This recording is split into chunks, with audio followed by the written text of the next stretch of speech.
နေလိုက်တယ်အော်တော်နေပါလို့အောင်လို့မဆက်ချင်ပါနဲ့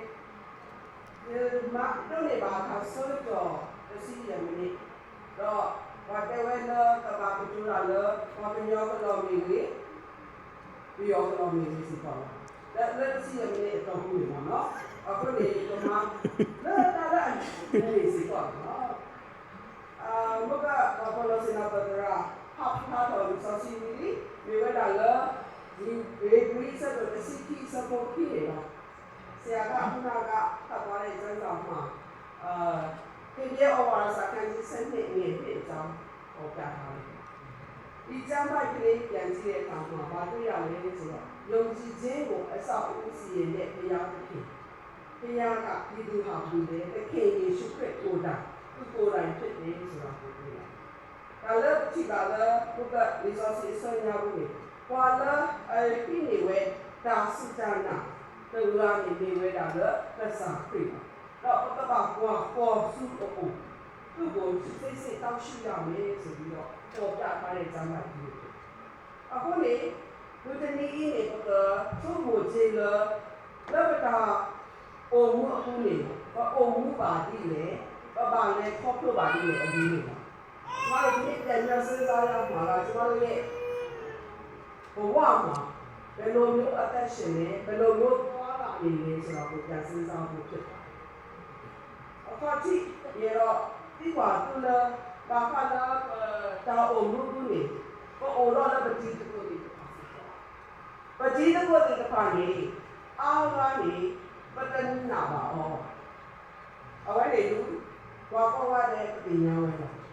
ကျမတို့တကယ်ချင်းမိတ်ဆွေတွေရှိကြတယ်အဲ့မဲ့အဲ့ဒီငယ်ချင်းမိတ်ဆွေအားလုံးမှာရင်းနှီးတဲ့သူတွေရှိတယ်လို့တချို့ကကျွန်တော်တို့မယုံရတဲ့ငယ်ချင်းမိတ်ဆွေတွေလည်းရှိတော့ခရီးစံတော်ပြီးလာဘဝနီဒီတော့လည်းအမေးတဲ့လူတာလားဒီလိုမျိုးမိတ်ဆွေတွေထဲမှာကျွန်တော်တို့အတွက်အကောင်းဆုံးမိတ်ဆွေကဘယ်သူလဲကျွန်တော်တို့ယုံပါတယ်ဆိုတဲ့လူတွေကဘယ်သူလဲमेरी पकोड़ा लग जीत को लग अगली देख पालो कमी तो बाल तांगी बाका लग तांगी तांगो देख पाने अवे देख नाने को तो नाने वे देख तांगी पत्नी लो तांगी तांगो देख पालो के पालो तांगी तांगो देख पालो तांगो तांगी देख पासी को के लो कोवे से को तुम्हारे ये तंगे जिम्मे सुरी को तुम्हारे यों ने एक जाऊँ तुम्हारे का नहीं भी हो ये तंगे जिम्मे को तुम्हारे जाऊँ नहीं तुम्हारे क्यों जाएเราเยี่ยมเพื่อนของเราโยชิตาเป็นเล่าอยู่ยาวเลยภาษาเนี่ยมันมีกว่าที่เราเป็นนาลีบ่าวเวทีเท่ยังแต่ร้อนของมันมีแต่เราอยู่แหละแต่บาดเจ็บน้อจังหวะที่น้อแล้วดาวย้อนเปิดหัวเลยดักเลยสมัยเราการเรียนใจตั้งแต่สิ่งที่เราเล่าไล่ดิเล่าไล่แต่สิ่งที่เราเล่าไล่ดูมั่งมาเล่าเนี่ยน้อเราเล่าเลยทำให้ไอ้ยาละอภิญญาเราเราไปเล่าอยู่ยากกันเลยชีเรื่องที่จะเอาลูกไปสิก็นี่นี่จะตัวที่จะเอาไว้สิก็สมัยเพราะว่าเรื่องมาเลยดูดูดูเนี่ยจะอยู่ชีนี่ตัวนี้ยังเราคิดกันนี่ที่ที่บ้านเราเนี่ยโอ้ยฮิปโปโปโปยาวนี่เนาะแล้วแค่ยังเราสิพาซึ่งกันยังฮิปโปโปโปยาวนี่แต่เรื่องยังมีคือตัวบ้านเราเนี่ยปัจจุบันนี่นี่บ้านเราก็ตีไว้สิก่อนเราก็รู้วิสิก่อนว่าเรื่องนี้สาวสิเดมาเวสกาโยเมโยจามันสิเลย高美情节လို့ထင်ဒီသားစုထဲမှာလည်းအလုံးဟုတ်ပြန်ရှိနေသေးပြန်เนาะဒါကတာဘာဒီဘောဘော class ကိုလည်းတော့ဘာလာအတနာပေါ်တော့ OS ကိုဆိုဖဲနေနေပကဘာဖလူးတော့ဒီတကိုလေးလည်းလားလို့ဖဲနေတယ်လားလို့ကျမတို့ဘယ်လိုတကယ်ချင်းမျိုးကိုရှာတော့မလဲဘယ်လိုမိတ်ဆွေမျိုးကိုရှာတော့မလဲပြန်ပြီးတော့စဉ်းစားဖို့ဖြစ်လာအဲ့ဒီချိန်မှာကျမအတွက်တော်လည်းကောင်းပေါ့နော်ဒီမှာရှိတဲ့လူတွေအားလုံးအတွက်တော်လည်းကောင်းပြန်ပြီးတော့စဉ်းစားဖို့ကခုနကကျမတို့ပထမမှာအားလုံးဒီလိုကပြီးဆိုသွားတဲ့တစ်ချိန်ဖြစ်တယ်ဒါလည်းရေတော့တဲ့ခါပေါ်လို့တနည်းညာရေးနေဝဲတာလေပတိတကိုလည်းအဝေးကျဘာကလည်းတာရီဝဲနေနေဗမိကွာစီလည်းကပတောက်ပြီးတာယေရှုနေတာဖဲလို့နေနော်ယေရှုဟာ ဒါအကောင်းဆုံးမိတ်ဆွေဖြစ်တယ်ဆိုတဲ့တခြင်းလေးဒီတခြင်းလေးရဲ့စာသားလေးက၄ပိုင်းရှိတယ်ဒါတော့ရောအဝဲပြီးစဘာမိကွာချေပေါ်စတဲ့လေဘာကလည်းစာခရီးတော်နာအဘဆူကျွန်တော်တို့ကြည့်မယ်ဆိုဒီတခြင်းလေးက၄ပိုင်းရှိတယ်ဒီ၄ပိုင်းထဲမှာသခင်ယေရှုကလည်းကျွန်မတို့ရဲ့ဂျာထဲမှာဆက်သွယ်ဖို့ relationship correct တော့လေကျွန်တော်တို့ကြားရတဲ့ relationship အကြောင်းကိုပေါ်ပြထားတာကိုတွေ့ရတယ်။ဘုရားမလို့တော့ဘာကလည်းဒါကောက်ယူဝင်း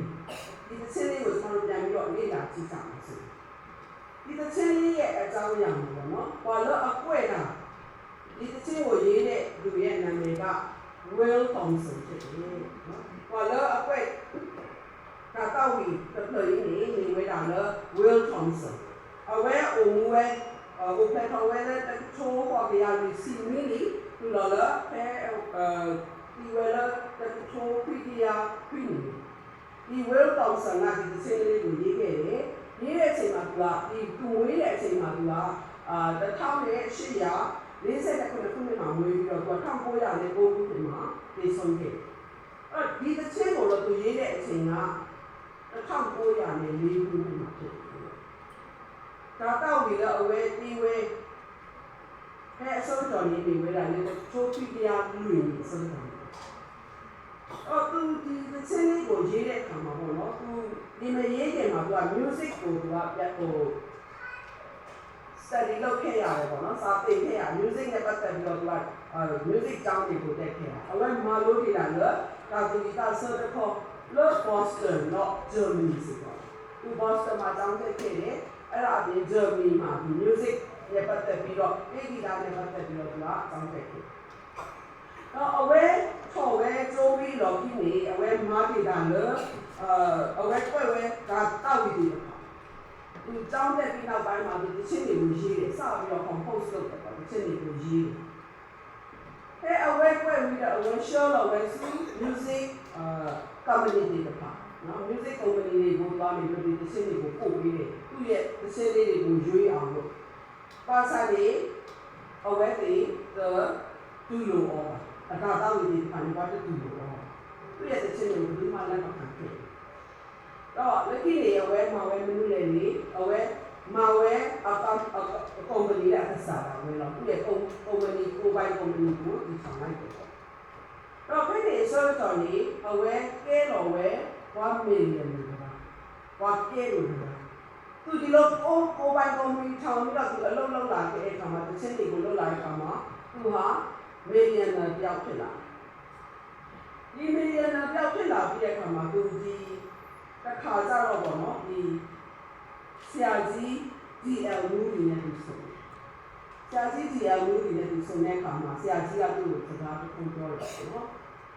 ဘုဒ္ဓနည်းနဲ့ဝဲလက်ချပါဝဲလက်တရာဖတ်လို့မေဝဲလာလက်တရာလို့ဒီအမှုဒီမေဝဲလောပါမာတာကသူစောပရာဖတ်လို့တော့ချပါဝဲဖဲနေဆုံးတော်နေတရာဝဲဝဲလို့နော်ဝဲထားတယ်ကဒါတော့ဒီတယ်ကလို့ဒီကလည်းဘယ်တဲ့လဲခက်ပေါ်ရောပါဒီအနေဒါတော့ဝဲလက်တာတော့ဒီကလည်းမေဝဲလက်တာဘာကလည်းတာသူတာလို့တော့ပါမေဝဲလက်တာတော့တာတော့ဒီကလည်းဝဲတေးဝဲတာတော့ဒီကတော့ဒီမီတေးပါဝဲလို့ဘာကလည်းတာသူတာလို့တော့နေဘာကတော့နေပါဝဲလက်ချုံနေပါတာလည်းနတာတော့ဒီကိုတိုင်းပါလက်ချုံနေပါတာတော့ဘာကတော့နေပါဝဲကစားဖြစ်ကိုဝဲအားကားနော်သူ့ကိုဆရာကြီးတရားဦးကြီးပြောလိုက်တဲ့စကားပါလို့ဆိုနေအပြင်ကတချင်းတွေကိုနေစက်နေတဲ့အစားဒီဘာသာရေးနဲ့ပတ်သက်တဲ့နော်ဒီဝိညာဉ်ရေးရာနဲ့ပတ်သက်တဲ့တချင်းလေးတွေကိုစပ်ပါတော့လူတွေရဲ့နှလုံးသားကိုထိတွေ့နိုင်တဲ့တချင်းလေးတွေကိုစပ်ပါတော့ဒီလိုမျိုးစပ်တဲ့ဆိုရင်လူတွေကဒီတချင်းကိုနားထောင်ပြီးတော့ခရစ်တော်ကိုသိလာကြမှာပဲလို့သူပြောစာလို့ဖဲနေလေအဝဲပါတီဝဲဒါသူတာဆာတာဝီတေဖာအတင်းတာလဒါကလေတပါတော့အဝဲမာဝဲလသူတာဘူးတော့အဲ့ဒီအချိန်ကနေစာလို့ကအဲ့တချင်းမှသူမရေးတော့အပြင်ကတချင်းဘာမှမရေးတော့ဘဲနဲ့ဝိညာဉ်ရေးရတဲ့ပတ်သက်တဲ့တချင်းတွေကိုတော့သူရေးတယ်ဆို စားတော်တဲ့ဖိနေအဝဲပြေးဝဲတာတော့ခါပါတဲ့ခါတော့အတိပါဝဲလေဘုကယေရှုမိတာခဲလို့လို့အဝဲနေနေဝါအားဝါထုတ်နေပါတော့တို့နေပါဝဲကစားဖြစ်ခရစ်တော်ကိုဒီသခြင်းအဖြစ်ရလာတာလူတွေကဒီသခြင်းဒီခုနကကောင်းဆုံးမိတ်ဆွေယေရှုဆိုတဲ့သခြင်းလေးကိုနားထောင်ခြင်းအဖြစ်ဒီဆိုခြင်းအဖြစ်ခရစ်တော်ကိုရလာတာဖြစ်အခုနေရေတော့ဟောက်ရတော်ခြင်းဒါတော့ဒီစောဖို့တဲ့ပါဒါတော့ဒီစောဖို့တဲ့ပါညာနေအကားလိုလည်းကိုဝဲကတာကိုဘူးကိုမစီပါလားကျမတို့သခြင်းစာအုပ်ရှိတဲ့လူတွေလည်းနော်ဒီသခြင်းစာသားလေးတွေကိုပြန်ပြီးတော့ဖတ်ကြည့်ဖို့ကောင်းတယ်ဘာလို့ဒီဟာကကျမတို့အတွက်အရင်ကခွန်အားရစရာဖြစ်တယ်ကျမတို့ခုနကပြောတဲ့ငယ်ချင်းမိတ်ဆွေတွေကျမတို့မယုံရတဲ့လူတွေရှိပေမဲ့လည်းကျမတို့ယုံနိုင်ရတဲ့ခရစ်တော်ကိုကျမတို့ရတယ်ဒီသခြင်းအဖြစ်ရအတော်မှုကနေပဖတ်ကွာစေတာတောက်ကိုဝေးတော့သူဤသားစောပါတခေါ်ပါတခါပါတခါစောပါစောတော့ပฏิပါဘွယ်လို့ပတော့နေပါစားဖြစ်စီပေါ့